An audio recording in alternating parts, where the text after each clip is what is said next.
Friday ọjọ́ kẹwàá nínú oṣù karùn-ún ọdún 2024. Mo kí gbogbo wa pé a kú ọlá Jímọ̀, a kú bójú ọjọ́ ṣe rí ní gbogbo ibi tí Elédùmarè bá ní ká bẹ ká máa wà ká ṣe máa mí sí. Mo kí gbogbo ọmọ Yorùbá nílé lóko pé ṣe dáadáa ni a tún láǹfààní àti ríra wa lénìí. Àlàáfíà Ọlọ́run á wà pẹ̀lú wa. Ìrìn àjò Yorùbá nation tá à ń fẹ́, ọba Elédùmarè á jẹ́ kí ó wá sí ìmúṣẹ ní àìpẹ́ láì jìnnà. Mo kí wa pé a tún kábọ̀ sórí ìkànnì Koikimedia níbi tí a ti máa ń polongo tí a fi ń ìkéde ìròyìn ayọ̀, ìkéde àlàáfíà, ìkéde pé kíran Yorùbá kó lè bọ́ nínú Nàìjíríà. Yoruba nation solution to our problems. The problem kankan.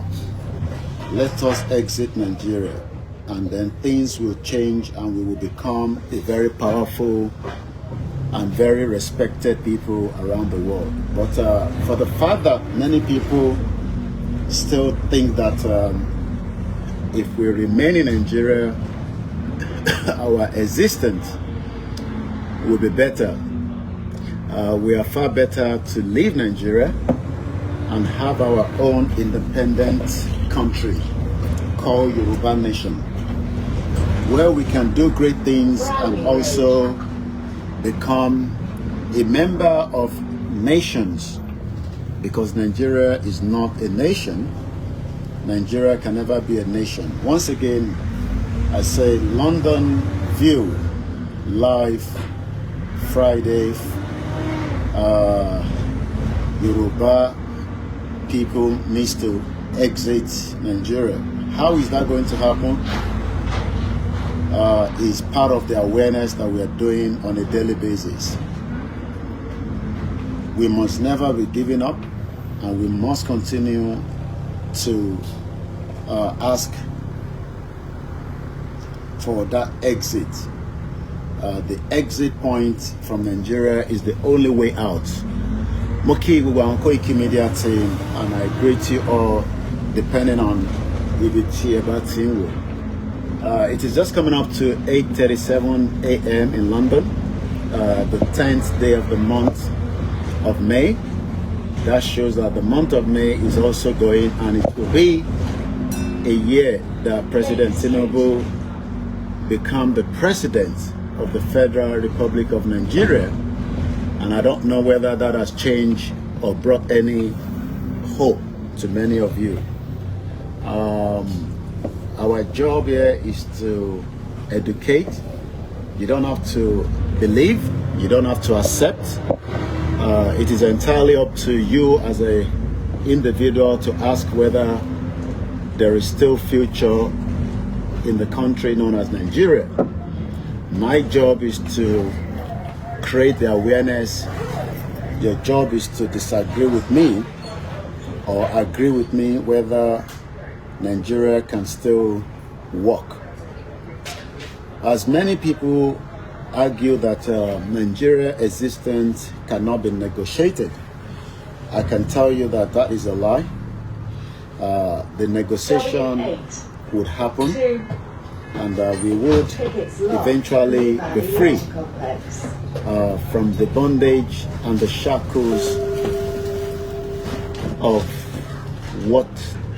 Yeah, we saw that second. My controller's made a huge mistake, pushed me out early, and there's one right in front of me, so I just hold a few minutes.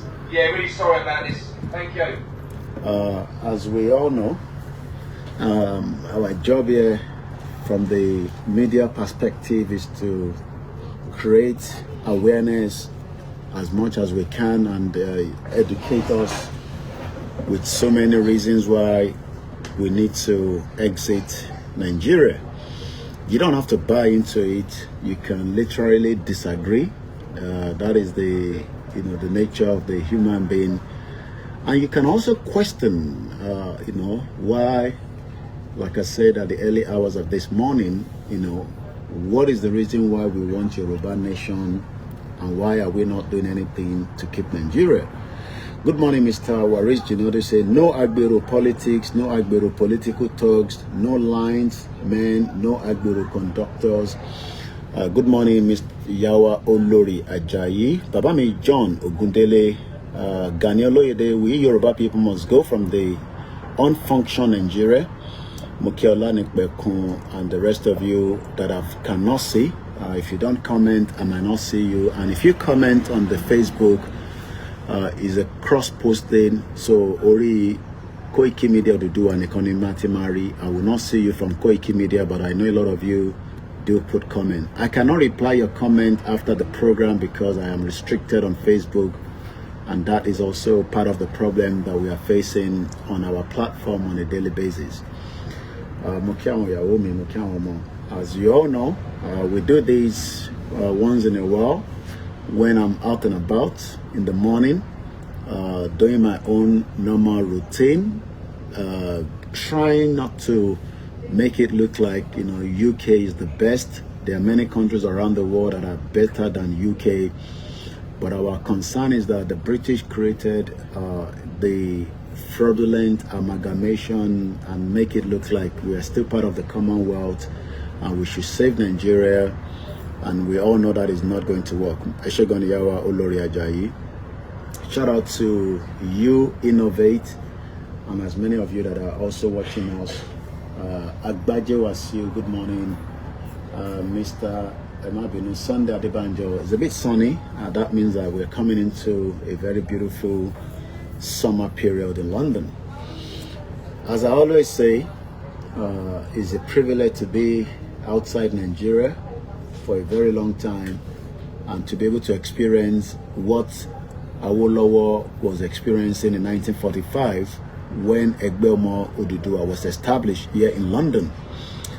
From 1945 till now, the Yoruba people are doing very well around the world, but we seem to be doing less in the southwest known as Nigeria, because Nigeria is holding our future. Not literally Nigeria, because when we say Nigeria, it is those corrupt politicians that are telling you that having a political system that is a failed one, establishing political party that doesn't represent you, because Oba vote for APC, APC mafia je. Oba vote for PDP, PDP mafia je.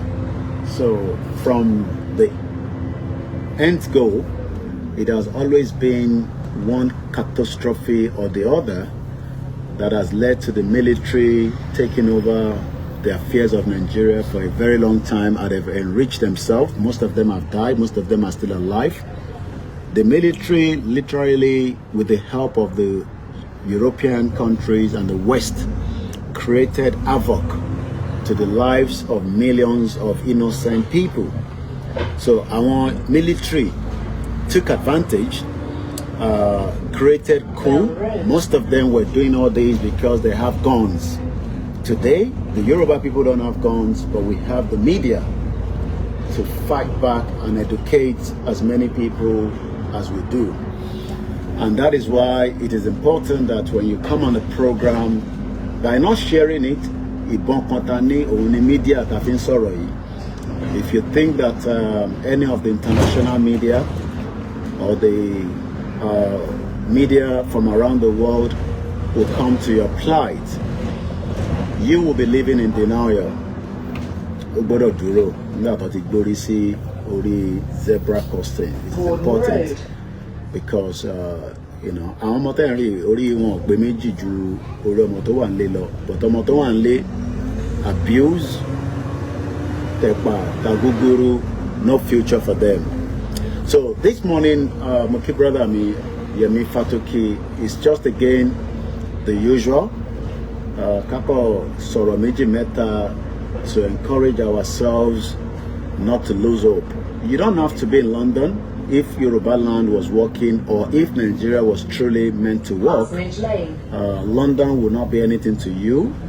It would just be like, oh, àwọn òyìnbó ló pọ̀ níbí báyìí, àwọn dúdú kọ̀ọ̀kan náà dẹ̀ ń gbé níbẹ̀. But unfortunately, in Yoruba land, there is zero education. Majority of our children are out of school. Majority of university does not have, any job or any prospect of future. I want to Nishagon, they are more or less like, half dead and half alive. Many people have studied or trained for something, but they've not been able to make use of it. Nítorí pé Nàìjíríà òṣìṣẹ́, mo kí bàbá wa Ṣítù Ọmọ́wùnmí, mo kí ìyá mi Abọ́sẹ̀dé Kalẹ́sanwó, Joanne Agnes, good morning, and the rest of you again that we might not be able to see because it's a cross-posting broadcast on Facebook, and if you're commenting on the other platforms, we will not be able to see you. As always, as we say, the Yoruba people have become a very powerful indigenous people, but the backwardness to one Nile Yoruba is taking us backwards, and that is why we are saying, let us come into a roundtable discussion. Okay, Mr. Folabi Kayode, let us dissolve the union. How do we do that?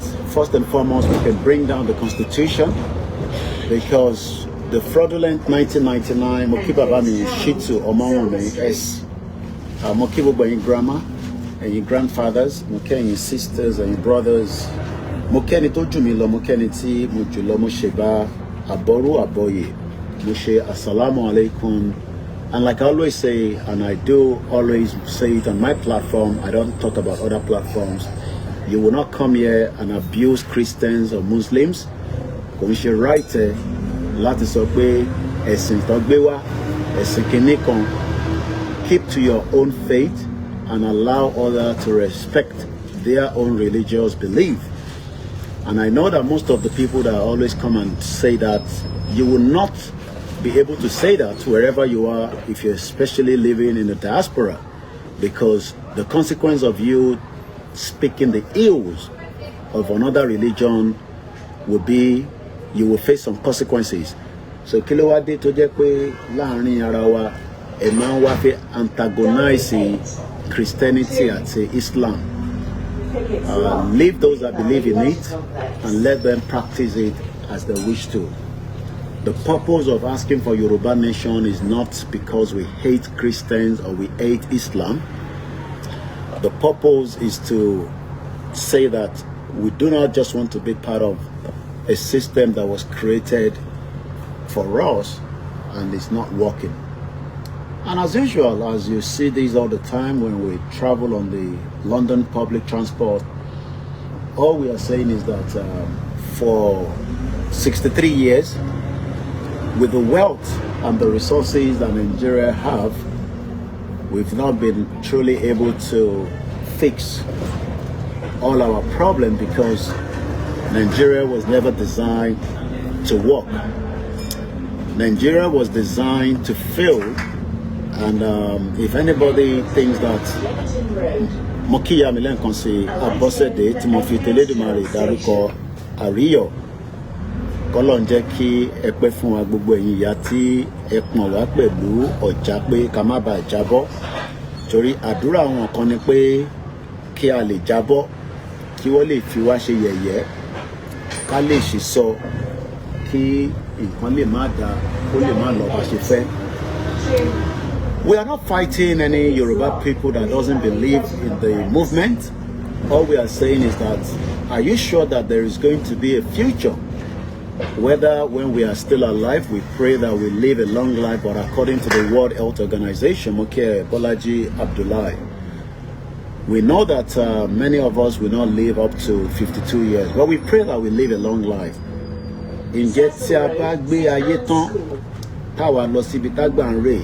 What future do we want to prepare for the next generation?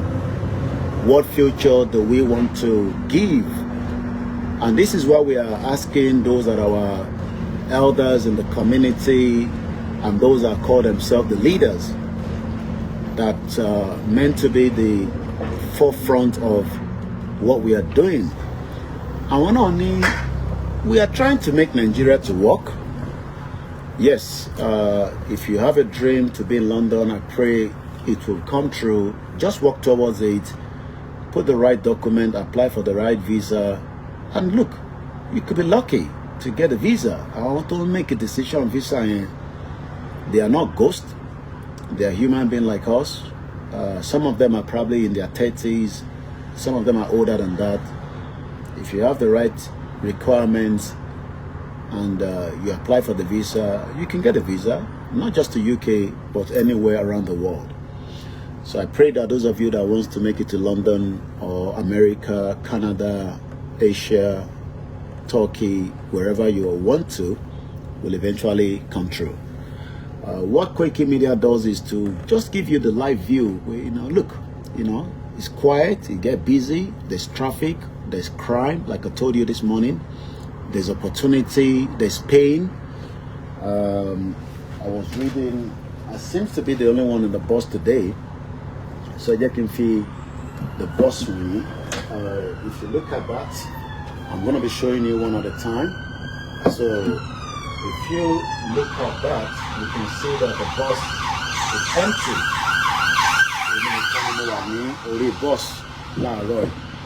So you can feel bus in. So if you look at it, look at how clean it is.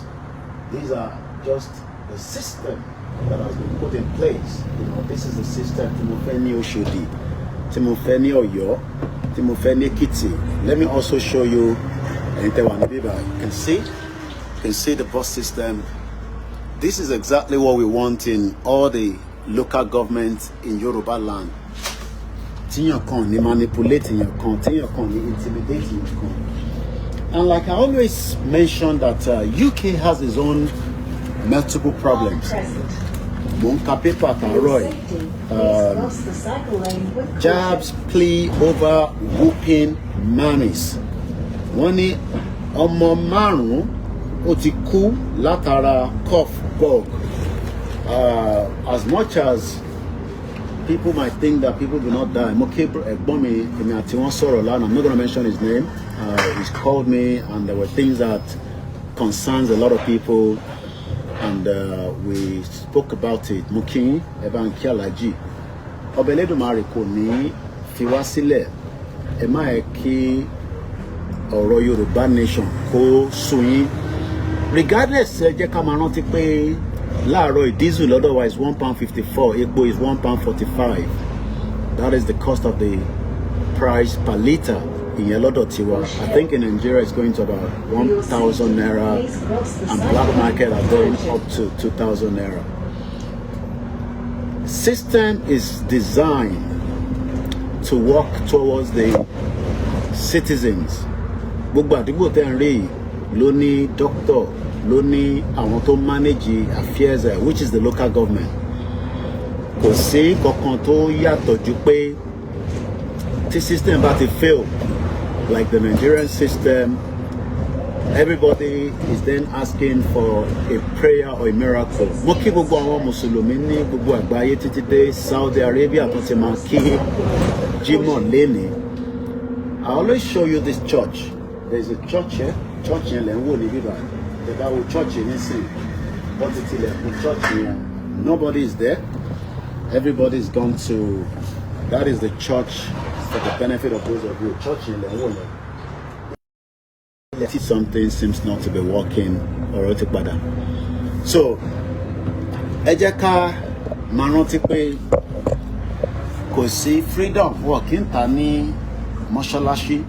Ìyàn lè gbàdúrà láti ta freedom ní mọ́ṣáláṣí pé k'Ọlọ́run jẹ́ kí a rí freedom, but nobody sells the freedom for you. Church Street. Kò sẹ́ni kankan tó ń tà. For your safety, you just have to walk towards the freedom, and freedom is not cheap. It is expensive. it can cost lives, and it can also cost, havoc. Tẹ́ bá rí pé Fúlàní ní 2021 July 1st ọjọ́ burúkú tó fi pa Olóyè Ìgbòho sílé. The reason why they wanted to kill Chief is because the same reason tó fi pa Bọ́lá Ìgè, the same reason náà ló fi pa Olóyè ní July 1st. Kódà àwọn ọmọ Yorùbá kan wà excited, they were happy pé tó bá Olóyè pa, but a dúpẹ́ pé that did not happen. That failed. Now, ẹ̀yin rò pé àwọn tí wọ́n ń jẹ nínú the operation of Nigeria, and there are many of them, there are many countries around the world that are doing one business or one engagement with Nigeria, whether legitimately or illegitimately. Those countries does not want us to be free, because Nigeria is a place that they are also using as part of their engagement. So I want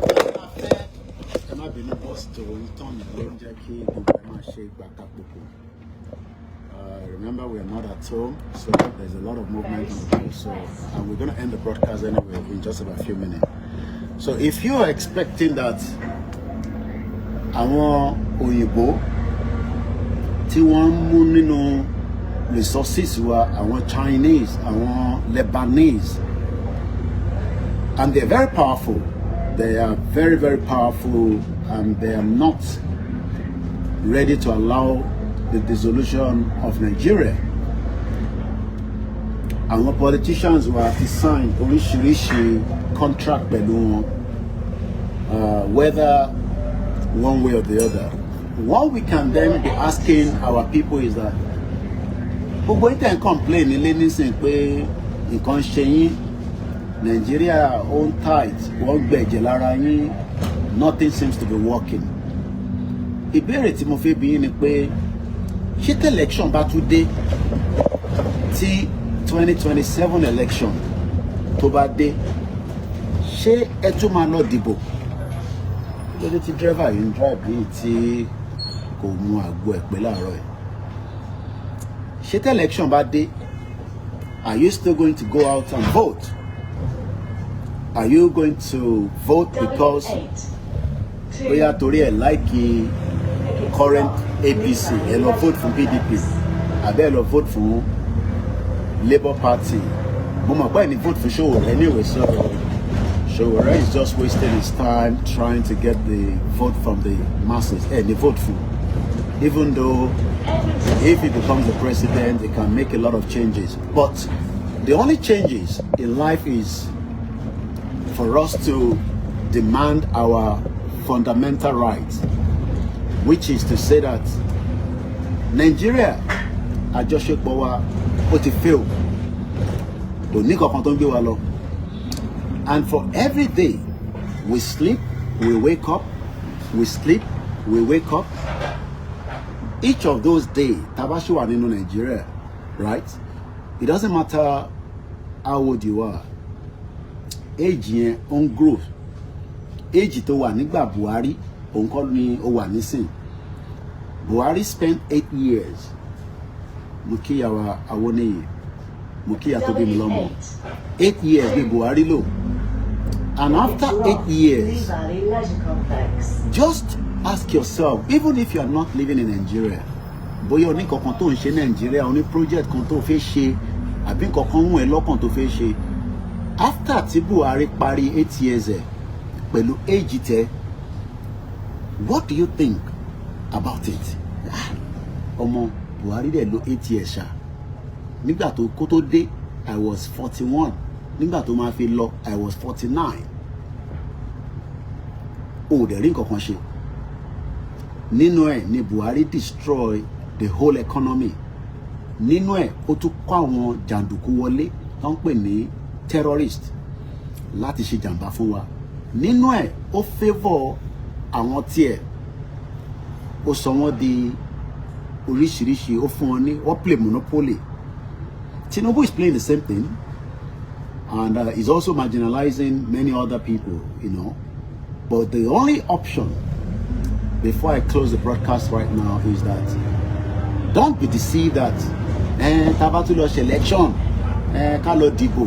Ṣé rí ọ̀pọ̀lọpọ̀ àwọn tí wọ́n wà nílé, èyí tí ẹ̀ ń sáré pé èyí náà fẹ́ ṣe councillor, ìwọ náà fẹ́ ní kó fún ẹ ní position.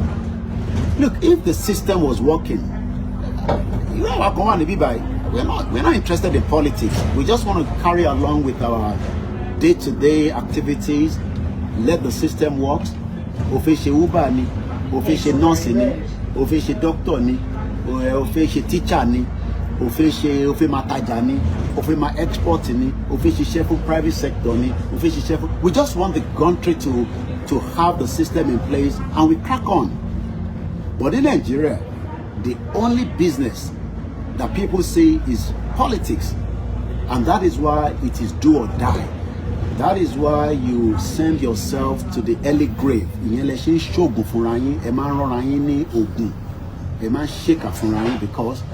it is the only way to make quick money, especially if you get to the top part of it. But Shawara Intawa ni grassroots here.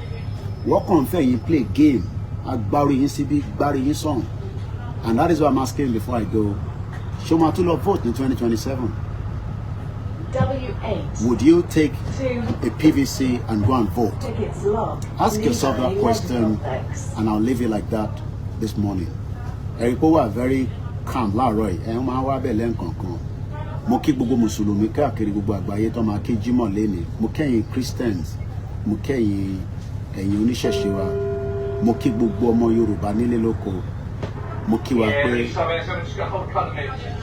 lágbára Elédùmarè gbogbo àníyàn wa lórí ìrìn àjò pé a fẹ́ dá dúró a bọ́ sí a wá sí ìmúṣẹ. Gbogbo àwọn tó wá ń takò àfààní lọ́lọ́run lọ́wọ́, àfààní lọ́lọ́run lọ́wọ́. Ọlọ́run ní kò sẹ́ni tóun dá tóun ò lè mú. Bóyá ìntàwà ń fẹ́ yẹn ìntò dá ni tàfi ń sọ pé a fẹ́, torí tó bá dá a gbọ́dọ̀ máa béèrè pé a fẹ́. Ìntò dá là ń béèrè, but àwọn ìran kan wà, ìran oríṣiríṣi wọ́n wà tó fẹ́ jẹ́ kí ìran Yorùbá kó ní ìlọsíwájú. Ẹ̀kọ́ Yorùbá mi gẹ́ta sí bí mo kí Pastor Mo, mo kí ìyá tó bí mi lọ́mọ, mo kí bàbá Kítóyè. Àráyè parí program Awólọ́wọ̀ lánàá. I had an internet glitch and it messed up the whole broadcast. But if I can still crack up, at least we did an hour, which is still okay, at least to reflect the legend and the man that saw tomorrow. A lot of our own, you know, rí ọ̀la, kò ń ṣàwọn olóṣèlú yìí o, but they just don't want us to be free. Àwa la máa demand fún pé a fẹ́ lọ. There are so many ways to go out of Nigeria, but we are just trying to be the Omoluabis. And I think that is the best option for now. Other options will not be looked into. And on that note, mo kí gbogbo wa lẹ́ẹ̀kan sí pé àṣeyọrí la máa ṣe. Gbogbo bí kíbi tẹ́ bá wà, Ọba Elédùmarè wà pẹ̀lú wa. Mo kí our Grace Olúṣètò. And on that note, we will catch up when we do catch up again. Koikimedia program. I don't have a time. When I come live, you join me. There, Babani live, a repeated one. And as we always say, it is just what we love to do, to educate. Muki Awaderonke Kudirat. Muki Bugbayi Christian. Káàkiri gbogbo àgbáyé. Ẹ jẹ́ ká túbọ̀ máa tẹ̀síwájú pẹ̀lú àdúrà pé gbogbo bí tó di ilẹ̀ Yorùbá mọ́, k'Ọba Elédùmarè kó bá wa tú. Mo kí Àmì Wúrà Adébíọ́tì. Shalom to everyone. Yawa Comfort Ologunja and the rest of you, whether we mention your name or not. Mo kí Olóyè Ìgbòho. Mo kí gbogbo àwọn leaders wa. Ẹ rántí kẹ́ dáwó sínú YSDA. Very, very important. Ká lè prepare, ká lè gbáradì fún ọ̀pọ̀lọpọ̀ rally tí a lè ṣe. Torí ọ̀pọ̀lọpọ̀ ní ìgbà tí Tinubu ti dé, a ṣe rally. Gbogbo wa ti dákẹ́, kò sí pa dákẹ́. But we need money to run the rallies. We need money. Money kẹ́ dáwó yẹn fẹ́ mi. Ẹ dá sínú YSDA. It is important. Without money, you cannot do anything. Owó ni wọ́n fi ń ṣe, owó ni kẹ̀kẹ́ ìyìn rere. Bó bá pariwo, ká pariwo gbogbo media lórí social media. Tó bá sí owó, àkàntanra wa ni. And like I always say, ìyà olórí burúkú tó dé yẹn, òun ló distort gbogbo nonsense yẹn. And Yoruba is a country, don't be deceived, but we are working towards to have an independent country. Yoruba nation, no going back. Shalom.